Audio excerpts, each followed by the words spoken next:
The first thing Adrian Vael noticed about the royal palace of Asteria was that it had too many ceilings. Every corridor seemed to open into another chamber twice as tall as the last, its upper darkness filled with floating chandeliers, silent maintenance drones, and artificial stars arranged to imitate constellations that had vanished thousands of years ago. He stood beneath one of those false skies in a plain black uniform, hands behind his back, while the Empire's finest guards examined him as though the Queen had brought home an underfed animal. Around him, armored soldiers from noble bloodlines wore polished plates of silver-blue alloy, each suit connected to a tactical intelligence capable of predicting enemy movement 3 seconds in advance. Adrian's uniform had pockets. Captain Vaelor looked at those pockets with particular contempt. "Is that human battle armor?" he asked. Vaelor was tall even by Asterian standards, with bronze skin, dark ceremonial markings across his cheeks, and long ears that angled backward like elegant blades. "No," Adrian said. "This is formal clothing. It offers no protection. It protects me from being arrested for arriving naked." A few younger guards failed to hide their laughter. Vaelor did not. He glanced toward the elevated throne where Queen Elyra watched in calm silence. She looked almost human at first glance, with pale skin, silver hair, and a composed face that revealed little, but her long ears rose through the strands of her hair and curved slightly at the tips. A thin crown of living crystal hovered above her head, shifting color with the rhythm of her thoughts. "Your Majesty," Vaelor said, "this appointment must be an error." "It is not," Elyra replied.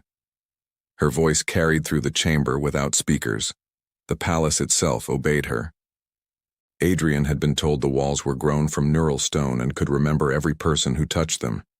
He had avoided touching anything since arrival. Vaelor stepped closer to him. "The Royal Guard is chosen through combat trials, genetic certification, psychic resistance tests, and 12 years of service." "That sounds exhausting," Adrian said. "I filled out a form." This time even Elyra's mouth almost curved into a smile. Almost. Vaelor's expression hardened. "What rank did humans give you?" "Retired." "That is not a rank. It is the best one."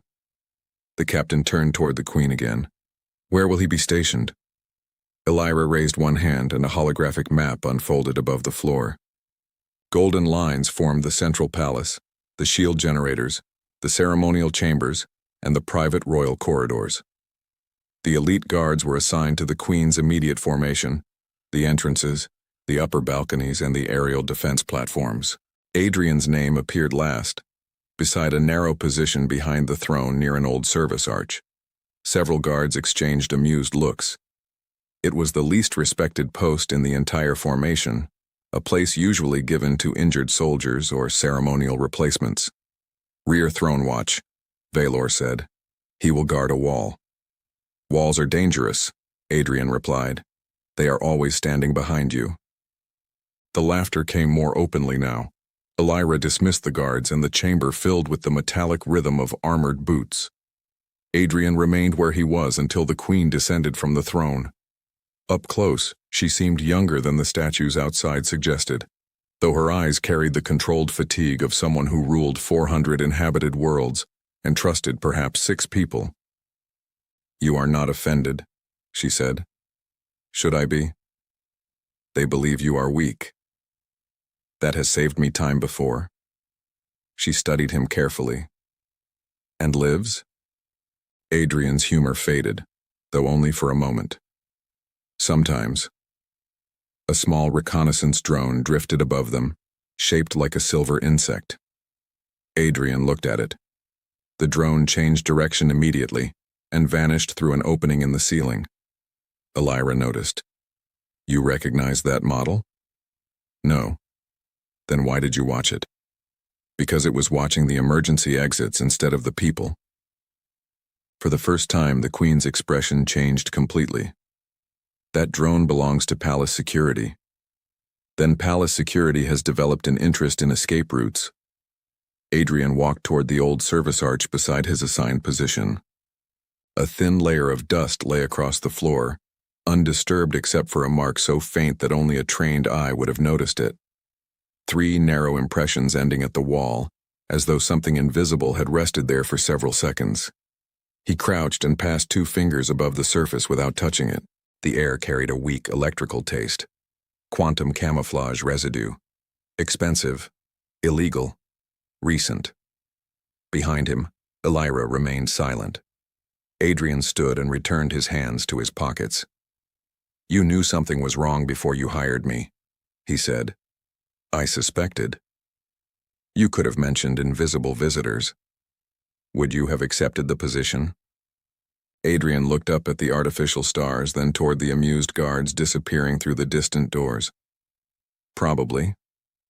"Why?" He gave the dust one final glance. "The uniform has pockets." By the 3rd morning, Adrian had learned that palace life operated according to 3 unbreakable laws.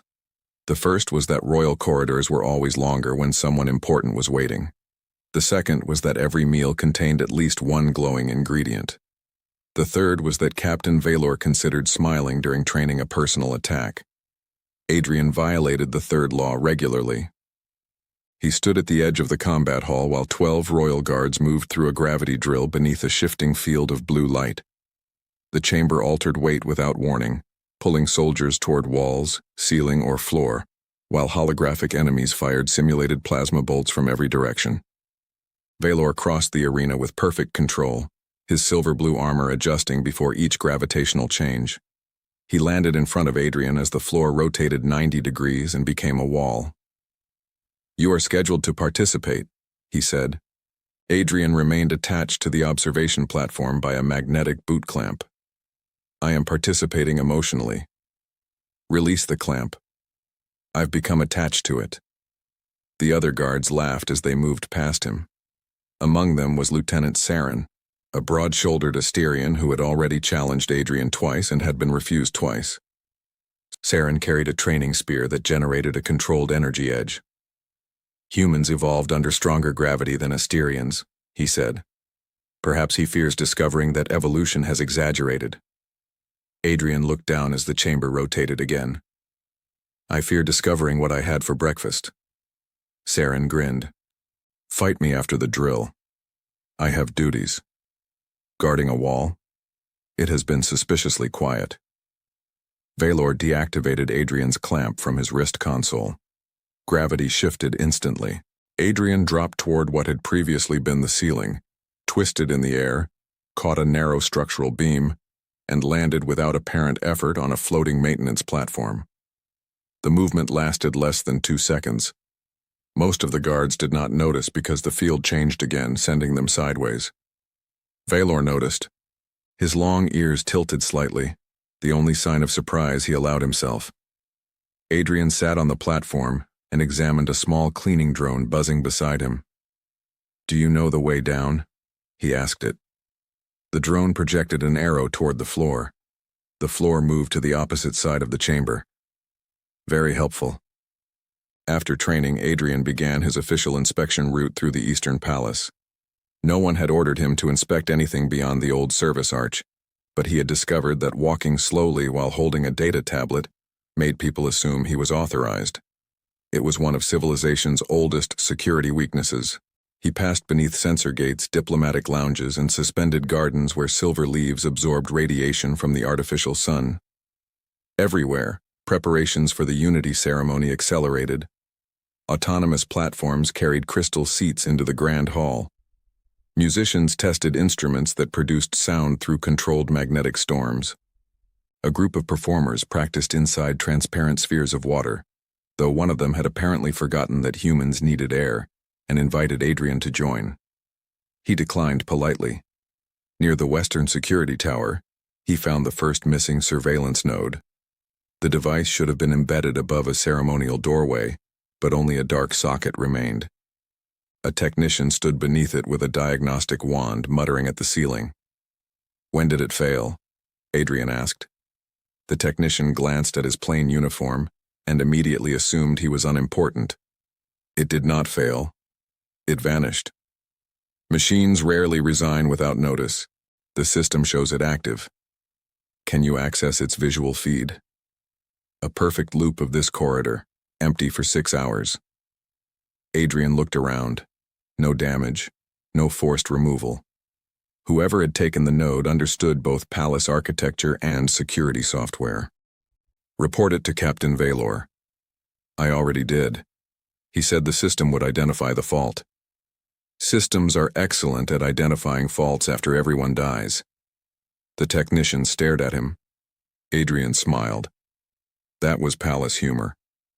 It was terrible. I'm still learning the culture. The second anomaly waited in the royal archive. A motion detector had registered a figure passing through a sealed chamber, yet no door had opened. The third appeared near the kitchen, where a service drone had delivered food to a table that did not exist. The cooks blamed corrupted navigation. Adrian found a faint oval distortion in the air beside the table, gone before anyone else turned to look. By sunset, he had counted 7 separate irregularities. Each one was small enough to dismiss. Together they formed a path through the palace. Someone was testing routes, blind spots, response times, and access points leading toward the grand ceremonial hall. Adrian returned to rear throne watch and found Queen Elyra waiting beside the service arch. She wore no crown, only a dark robe threaded with moving constellations. You have been busy, she said. I got lost. In 7 restricted sectors? Very ambitious getting lost. She handed him a thin crystal containing the ceremony's security plans. Vaelor believes you are avoiding training. I am. Why? Because if they see what I can do, they'll stop underestimating me. Elyra's long ears angled forward. And you prefer that? Adrian inserted the crystal into his wrist unit. Layers of palace defenses appeared in miniature above his palm. People speak more freely near someone they consider useless. Have they spoken? Not yet. He enlarged the ceremonial hall and marked the 7 anomalies in red. They formed a rough circle around the Queen's future position. Elyra stared at the pattern. An attack? Preparation for one. How many? Enough to test multiple entrances.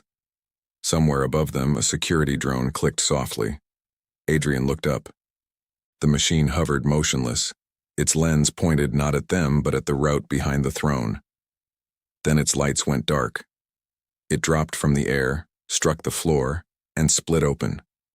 Inside its casing was no palace identification core. There was only a black crystal stamped with the symbol of a dead military faction. Adrian crouched beside it. That seems unfriendly, Elyra said. On Earth we call this a bad sign. What is a good sign? Adrian looked toward the empty corridor.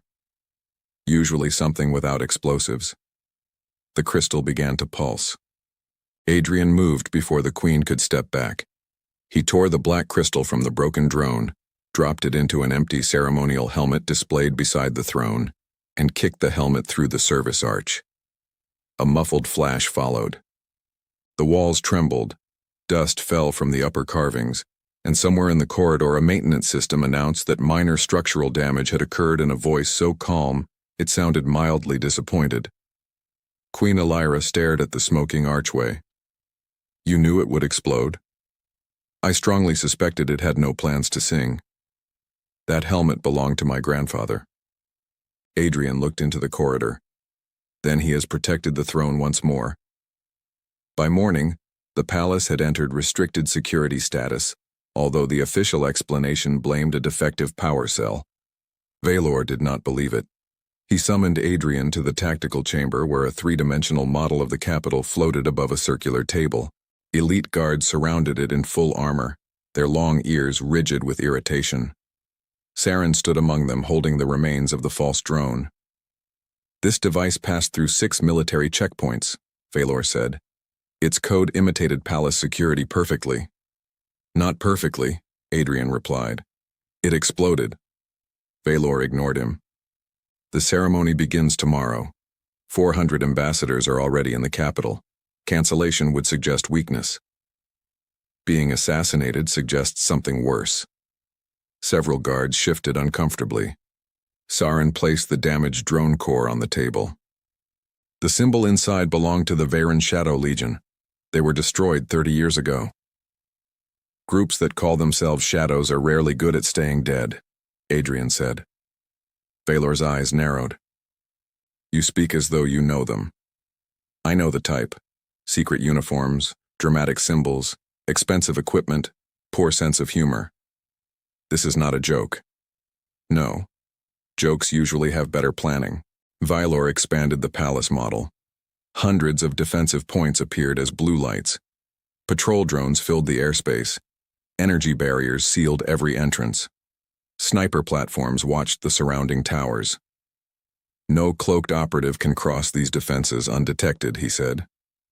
Adrian touched the projection and removed every blue light at once. The guards looked at him. What are you doing? Saren asked. Showing you what the assassins see. Our defenses cannot simply disappear. They don't need to disappear. They only need to be trusted. Adrian restored the model and highlighted the 7 irregularities he had found. Red lines connected them through kitchens, archives, service tunnels, and diplomatic galleries. The route ended beneath the grand ceremonial hall. Vaelor studied the pattern in silence. Why was this not reported? It was, Adrian said. Your systems classified each event separately. Saren frowned. Because separately they mean nothing. Exactly. The room became quiet. Vaelor rotated the model and traced the route with one armored finger. How many infiltrators? Unknown. Weapons? Unknown. Objective? Adrian looked toward the small golden representation of the throne. That part is less mysterious. Vaelor disliked the answer, but he disliked having no better one even more. He ordered new patrols, biological scans, and manual inspections of every service corridor. Adrian requested thermal dust for the ceremonial hall, frequency mines near ventilation shafts, and old-fashioned pressure sensors beneath the floor. Saren laughed. Pressure sensors? Our scanners detect movement at the molecular level. Your molecular scanners missed a bomb wearing a drone costume. The laughter stopped. By afternoon, the palace had transformed into a fortress preparing for war while pretending to prepare for celebration. Delegations arrived beneath banners of light. Crystal-skinned diplomats floated through gravity gates. Armored envoys from methane worlds rolled inside sealed spheres. Musicians rehearsed above the courtyard on anti-gravity platforms, while royal servants carried trays of luminous drinks that whispered compliments to anyone nearby. Adrian accepted one, listened as it praised his shoulders and placed it back. Too aggressive, he muttered. Queen Elyra found him near the grand hall, watching technicians install the pressure grid beneath the polished floor. She wore ceremonial silver armor fitted closely over a dark royal uniform. Her long ears were decorated with thin chains of living crystal that moved when she turned her head. Vaelor says you are rebuilding palace security with museum equipment, she said. Museums preserve things because they worked. He also says you refused an armored suit. It makes noise. It can stop plasma fire. So can not being hit. Elyra studied him. You truly do not intend to show them what you are capable of. Adrian watched the guards testing their advanced weapons across the hall. Not unless I have to. And if tomorrow forces you? His expression changed only slightly. Then tomorrow will be unpleasant. That evening, the final rehearsal began. The grand hall filled with holographic banners, floating orchestras, and simulated crowds. Adrian took his assigned position behind the throne beside the repaired service arch. Vaelor's best guards formed a flawless defensive ring around the queen. Saren passed Adrian and tapped the wall beside him. Try not to let it escape. I've established trust. When the artificial applause began, Adrian felt a vibration beneath his left boot. Not from the pressure grid, something deeper. 3 pulses, then silence. He crouched as though adjusting his uniform and placed 2 fingers against the floor. Another pulse answered from beneath the hall. Then another from the eastern wall, then 6 more. surrounding the throne in a slow, deliberate pattern. Adrian looked across the chamber at Vaelor, but the captain was focused on the rehearsal procession. Above them, one artificial star flickered and went dark. A second followed, then a third. Adrian stood and quietly reached inside his coat. "That," he whispered, "is definitely not part of the ceremony." The first artificial star fell without making a sound. It descended from the vaulted ceiling as a dark shard, passed through the holographic banners, and struck the floor beside the Eastern delegation. The impact released no explosion, only a ripple of black static that spread across the polished stone. Every security drone in the grand hall froze at once. Their lenses went pale. Their weapons rotated inward. Vaelor shouted an order, but the palace speakers repeated his voice half a second later in a distorted whisper, as though the building itself had learned fear. Then the lights vanished. For 3 breaths, the hall became absolute darkness. On the 4th, the assassins attacked. Thin lines of plasma cut through the black from 12 directions. The royal guard raised their shields with practiced speed, but the shots curved around them, guided by invisible targeting fields. 2 soldiers fell before they understood they had been struck. Another was lifted from the floor by something unseen and thrown into the floating orchestra. Instruments scattered through the air, still playing the imperial anthem in increasingly confused notes. "Formation around the Queen!" Vaelor roared. The guards tightened their ring. Adrian did not move toward them. He stepped away. Saren saw him through the emergency glow. "Human, wrong direction." "I'm aware." A blade appeared from empty air where Adrian had been standing. He tilted aside, caught the invisible wrist behind it, and twisted. A shimmer passed through the attacker's camouflage. For an instant, a narrow, armored figure became visible. Adrian drove the assassin into the floor hard enough to crack the stone, removed the weapon, and fired it into the darkness without aiming. A second invisible figure collapsed near the balcony. Saren stared. "How did you see them?" "I didn't." "That is not reassuring." "It wasn't meant to be." The hall erupted into chaos. Ambassadors crawled beneath tables while servants activated emergency barriers that failed halfway through forming. The crystal-skinned delegation refracted every plasma flash into 100 bright fragments. A methane envoy rolled beneath the throne in his sealed sphere and shouted that he had diplomatic immunity. Nobody seemed interested in respecting it. Queen Elyra remained behind the collapsing guard line, her ceremonial armor glowing around her like moonlight. 2 assassins materialized above her as their cloaks failed during descent. Vaelor intercepted one, but the second slipped past his shield and raised a thin weapon toward the queen's throat. Adrian crossed the distance before the blade moved. He struck the attacker's elbow, redirected the weapon into the floor, and drove his shoulder into the assassin's chest. The cloaking armor flickered violently. Adrian tore a small emitter from the assassin's belt and threw it upward. The device burst in a pulse of white interference. Dozens of distorted silhouettes appeared throughout the hall. Some clung to pillars. Others hung from the ceiling. Several were already inside the defensive circle. Vaelor's expression changed from anger to disbelief. "There are 30 of them." 32, Adrian said. "How can you know that?" "One is behind you." Vaelor turned just in time to block a blade. The assassin struck again fast enough to blur, but Adrian fired once from the captured weapon. The shot passed beside Vaelor's ear and hit the attacker squarely in the chest. Vaelor looked at the smoking body. "You could have warned me differently." "I did warn you." "You shot past my head." "You moved after the warning." The pressure grid beneath the floor suddenly activated. Thin bands of gold light spread across the hall, revealing every footstep, every shift of weight, every invisible body attempting to move. Adrian had insisted on installing the old sensors the guards mocked. Now glowing footprints appeared everywhere. Saren looked down at them. "Museum equipment." "Try not to sound grateful."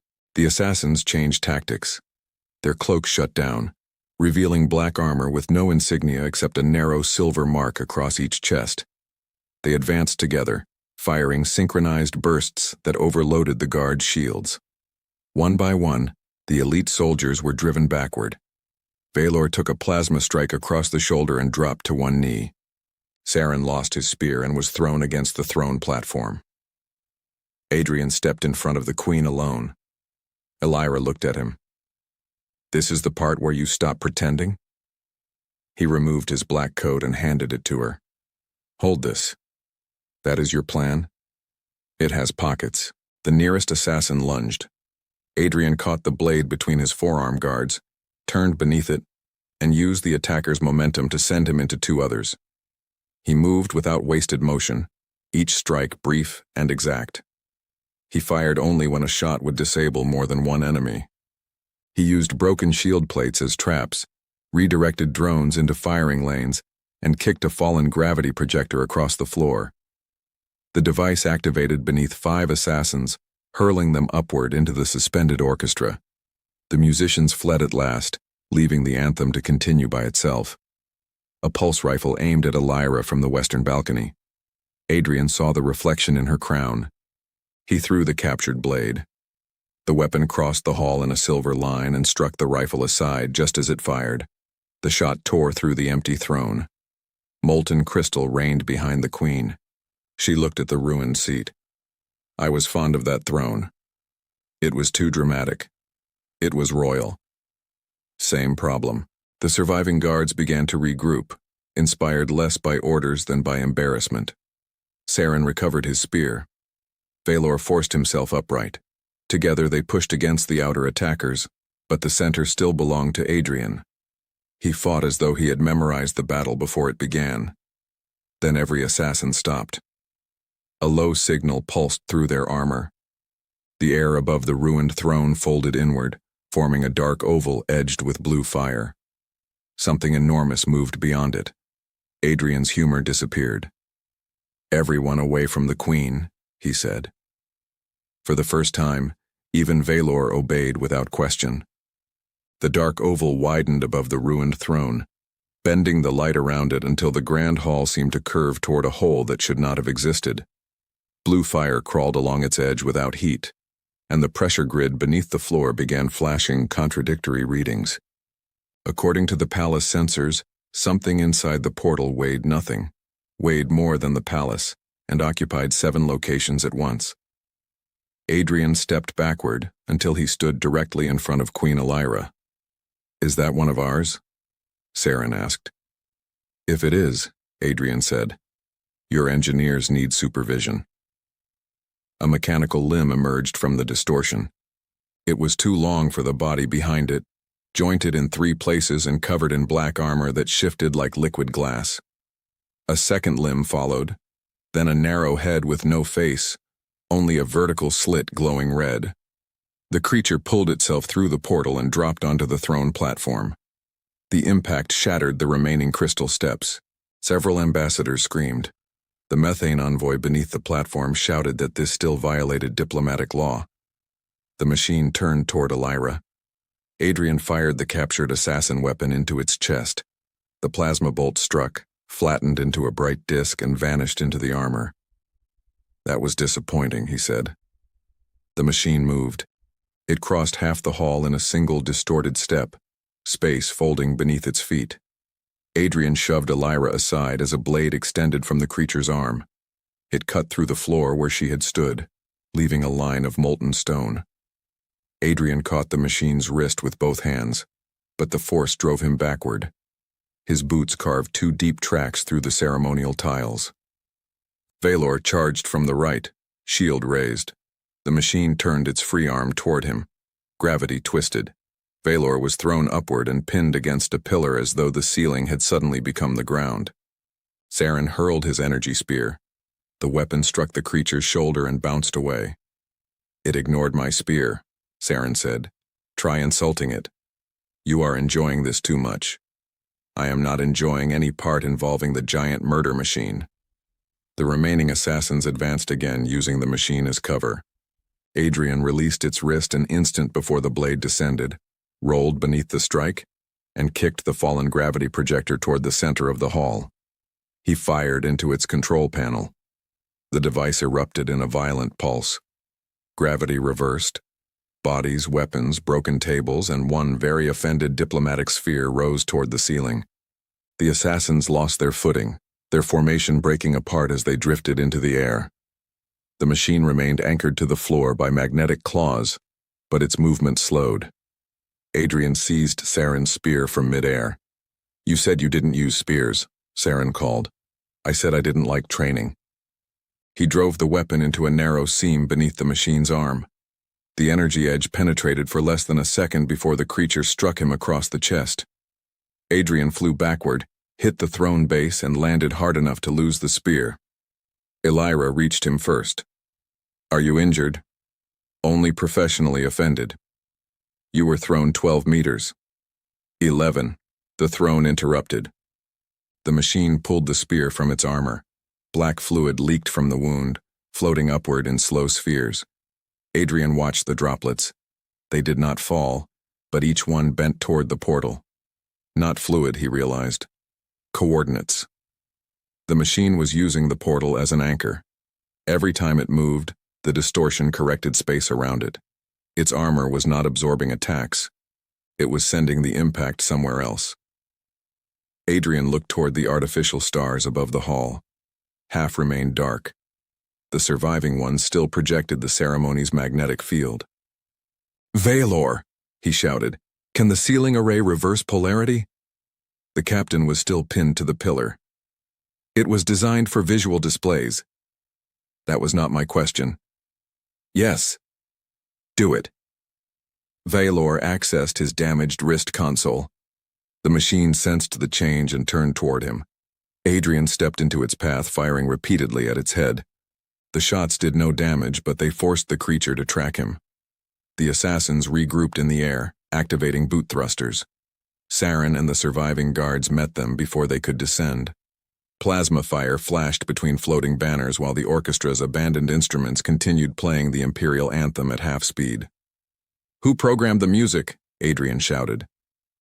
A terrified technician raised one hand from behind a column. "Make it faster." "Why?" "I need motivation." The anthem accelerated into something closer to a tavern song. Even Elyra laughed once. The ceiling stars brightened. Their magnetic fields reversed, pulling every metallic object upward. Broken weapons, armor fragments, and drones shot toward the vault. The machine's body trembled as its magnetic claws fought to remain attached to the floor. Adrian ran straight at it. The creature raised its blade. He slid beneath the strike, grabbed the exposed seam under its arm, and attached the black crystal taken from the destroyed drone.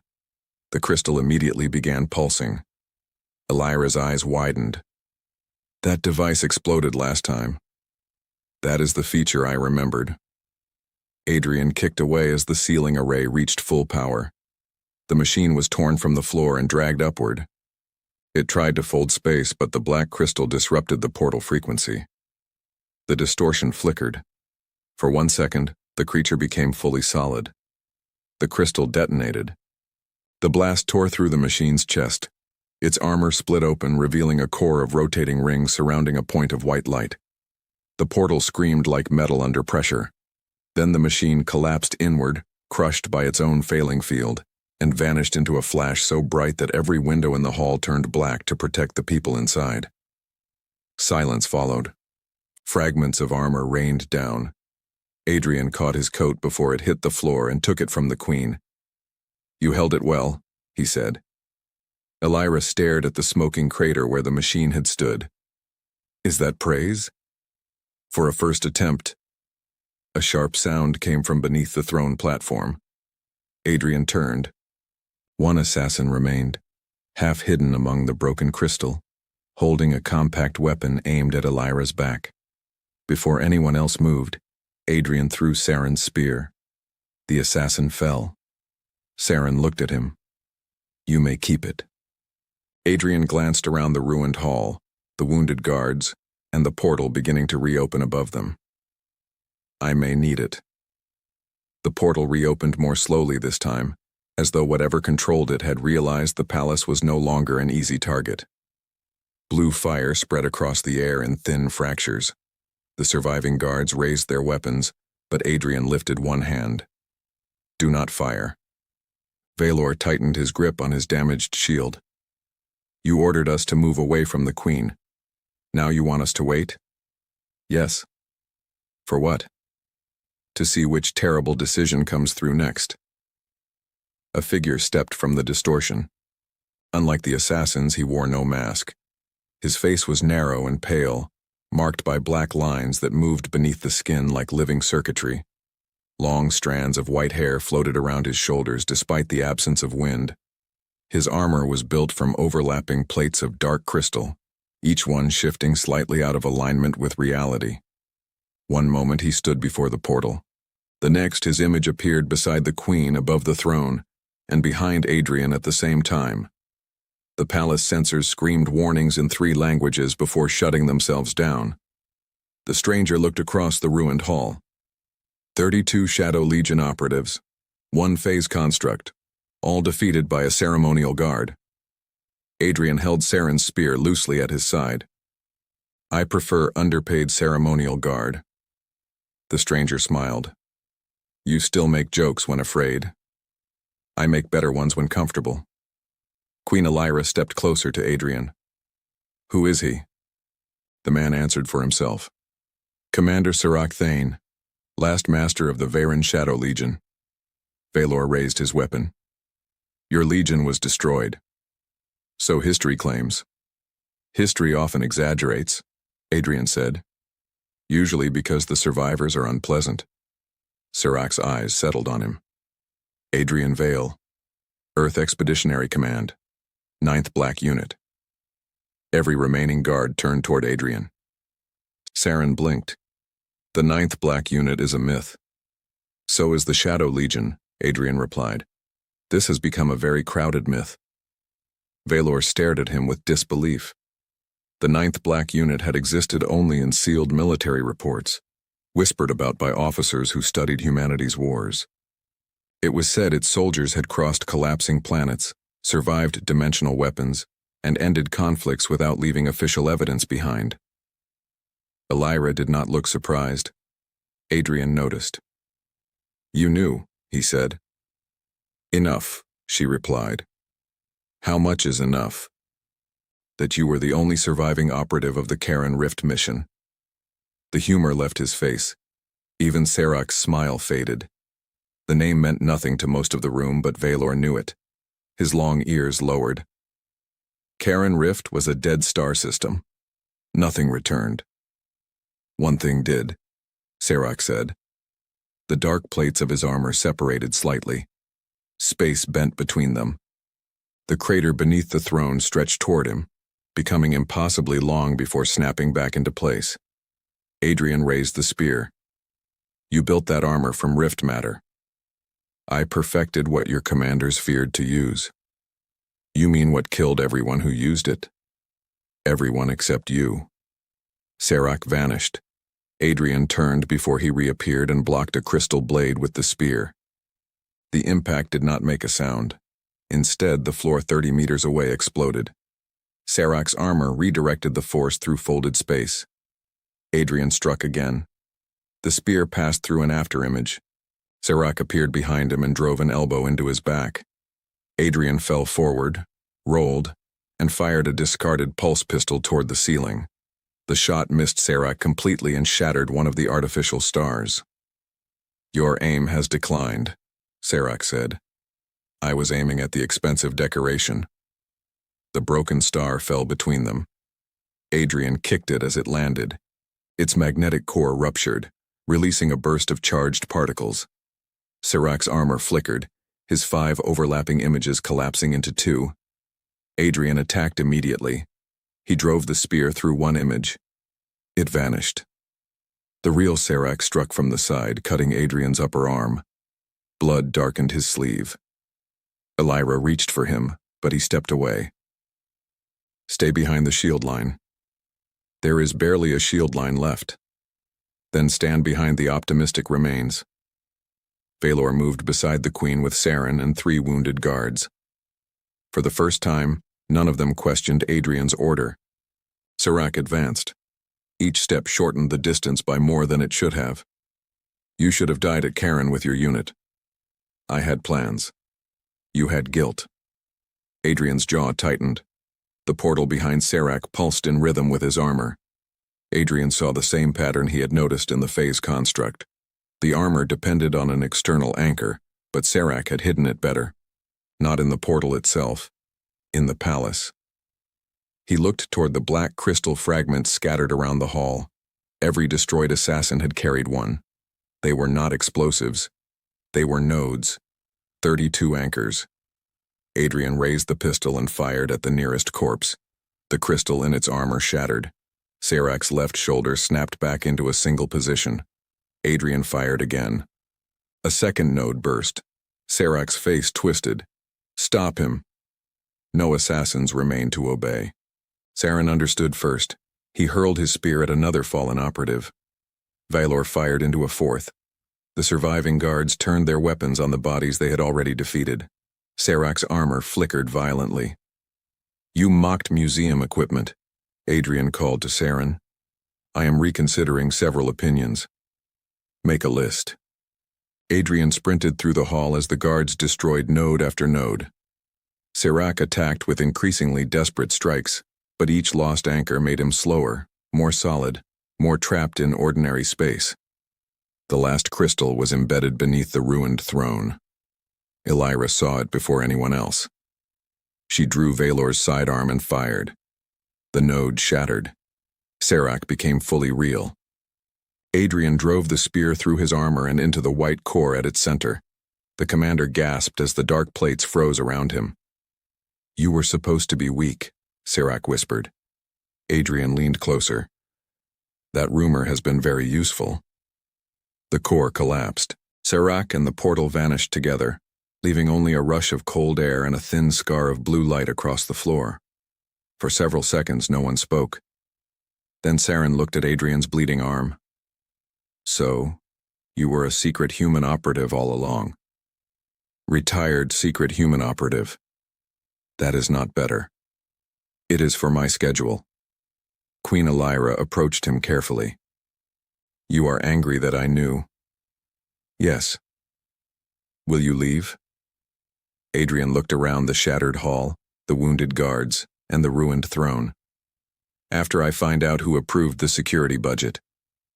Vaelor lowered his weapon. You stopped an army alone. Adrian glanced at the guards who had destroyed the anchors. Not alone. For the first time, Vaelor bowed to him. By sunrise, the grand hall no longer resembled the center of an empire. The throne was a melted ruin. The ceremonial floor had been carved into black trenches, and one anti-gravity instrument still floated near the ceiling, playing the same 3 notes whenever someone walked beneath it. Adrian considered shooting it, but Queen Elyra had declared it evidence. He suspected she simply enjoyed watching Captain Vaelor suffer. Medical drones moved among the wounded, sealing armor, repairing bone, and complaining in pleasant voices when patients refused to remain still.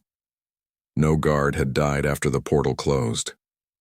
Adrian learned this from Saren, who delivered the news while carrying his damaged spear as carefully as if it were a rescued child. You bent it, Saren said. It was already poorly balanced. It was forged by the masters of Orith. They should apologize. Saren stared at him for several seconds, then laughed. It was the first time the sound carried no mockery. The surviving Shadow Legion operatives were placed inside null-field cells beneath the palace. Without their cloaking devices and phase anchors, they seemed smaller, almost ordinary. Their interrogation revealed the conspiracy had reached several noble houses, 2 military commands, and a member of the ceremonial council who had spent months replacing palace drones with false units. The traitors were arrested before midday. The counselor attempted to escape inside a diplomatic supply crate and was discovered because the crate requested additional legroom. Adrian personally recommended the security system be reprogrammed to distrust polite luggage. 3 days later, the Unity ceremony resumed. The hall had not been fully repaired. Elyra refused to move the event elsewhere, claiming that an empire should not hide its scars from its citizens. The ruined throne was removed, and she stood before the gathered delegates without one. Behind her, the burned lines on the floor remained visible beneath transparent shielding. Every inhabited world watched through quantum broadcast relays. Adrian stood at rear throne watch. His coat had been repaired. The pockets survived.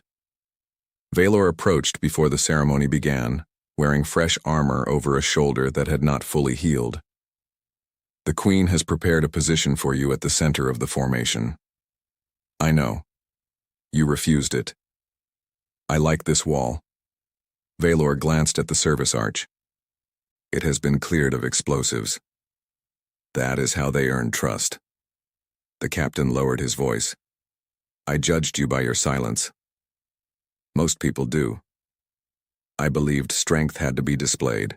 Adrian looked toward the royal guards. They no longer competed for attention. Saren was helping a younger soldier adjust her shield instead of boasting about his own. The wounded stood beside the uninjured, and no position in the formation was considered unimportant now. Displayed strength attracts challenges, Adrian said. Hidden strength prevents them. Vaelor bowed his head. Then I still have much to learn. So do I. The admission surprised both of them. When Elyra addressed the Empire, she spoke not of victory, but of failure. She admitted the palace defenses had been trusted too completely, that pride had made the royal guard blind, and that enemies had entered because no one respected the small warnings. Then she called Adrian forward. He remained beside the wall. Every camera in the hall turned toward him. Elyra's long ears angled with amusement. Adrian, I can hear you from here. Come forward. Is this required? Yes. He walked toward her beneath the gaze of 400 ambassadors and several billion citizens. Elyra held a narrow crystal badge shaped like a star divided by a black line. For protecting the crown and the people of Asteria, I offer you command of the royal guard. Vaelor did not flinch. He had already agreed. Adrian looked at the badge. That sounds like meetings. It includes meetings. Then I must refuse. A murmur spread through the hall. Elyra leaned closer. You defeated 32 assassins, a phase construct, and the last commander of the Shadow Legion, but you fear meetings? I understand assassins. She almost smiled. Then what will you accept? Adrian looked at the guards, the servants, and the diplomats who had once considered him decoration. He had spent years surviving by remaining unnoticed. At Karen, everyone who knew the real him had died, and afterward, silence had become armor. In Asteria, silence had protected him again, but it had also kept others at a distance. During the attack, the guards had finally trusted his orders. More importantly, he had trusted them to act. He took the badge. Strategic advisor, he said. No ceremonial speeches. You are currently giving one. This is a negotiation. And training authority? Adrian glanced at Saren's bent spear. Limited authority. Saren groaned. Laughter moved through the hall, soft at first, then spreading among soldiers, ambassadors, and workers. The tension that had held the palace for days finally broke. Elyra attached the badge to Adrian's coat. Accepted. After the ceremony, Adrian returned to the service arch and found a new surveillance drone hovering there. It scanned the emergency exits, paused, and turned its lens toward him. Adrian reached slowly into his pocket. The drone projected a maintenance certificate and a message from Vaelor. Inspected 3 times. A second line appeared beneath it. Please do not destroy. Adrian lowered his hand. Progress, Elyra said from behind him. Temporary progress. She stood beside him, no crown above her head. Will you remain? This time he did not answer with a joke. Yes. Outside, the crystal towers of Asteria caught the rising light of 2 suns. Repair ships crossed the sky, carrying new shield generators toward the palace. The Empire had survived, but it would never again confuse confidence with safety or silence with weakness. The drone drifted closer and scanned Adrian's coat. Unauthorized storage compartments detected, it announced. Adrian looked at Elyra. It insulted my pockets. She folded her arms. Try diplomacy. He considered that, then gently turned the drone toward the wall. Guard this, he told it. The machine beeped and obeyed.